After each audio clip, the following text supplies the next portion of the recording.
नमस्कार सर्वांना, सर्व शेतकरी बांधवांना नमस्कार. की बघा, पाठीमागं राशनचे पैसे येत होते तुम्हाला आणि आता पण काय झालेले आहे तर यायला लागलेले आहे. तर आजपासून ज्या राशन का धारकांना राशन मिळत नाही अशांना काय व्हायला लागले तर पैसे पडण्यास सुरुवात झालेली आहे.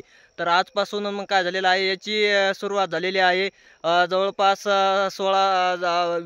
25 जिल्ह्यामध्ये काय झालेले आहे हे राशनचे पैसे येतात आणि आता थोड्या हळूहळू मग काय जिल्ह्यामध्ये काय व्हायला लागले आहेत, खात्यावर पैसे जमा व्हायला लागलेले आहेत.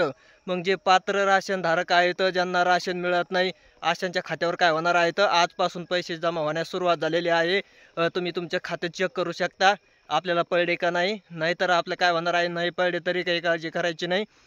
दिवाळीच्या आतमध्ये सर्वांनाच काय होणार आहे तर प्रति व्यक्ती 170 रुपये याप्रमाणे तुमच्या राशनवर जेवढे व्यक्ती आहेत तेवढे 170 रुपयाप्रमाणे मंथली या हिशोबाने काय होणार आहे तर तुमच्या खात्यावर पैसे जमा होणार आहेत. तर पैसे कोणाच्या खात्यावर जमा होणार आहेत तर राशनमध्ये जी महिला प्रमुख आपण केलेले आहे त्यांचा आधार दिलेला आहे त्यांच्या त्या महिलांच्याच नावे काय होणार आहे तर अकाउंटला पैसे जमा होणार आहेत.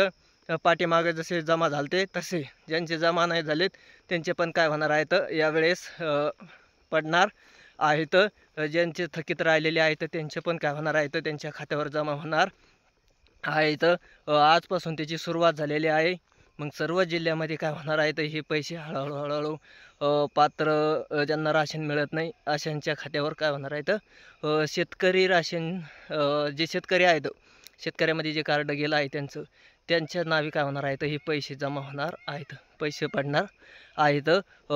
2 दिवसामध्ये काय होणार आहे, जवळपास आजपासूनच सुरुवात झालेली आहे. 2 म्हणलं तरी 1-8 दिवसामध्ये सर्व जिल्ह्याच्या काय होणार आहेत शेतकऱ्याच्या खात्यावर शेतकरी राशन जे आहेत शेतकऱ्यामध्ये गेलेले त्या सर्वांच्या खात्यावर काय होणार आहे तर पैसे हळूहळू जमा होण्यास सुरुवात झालेली आहे.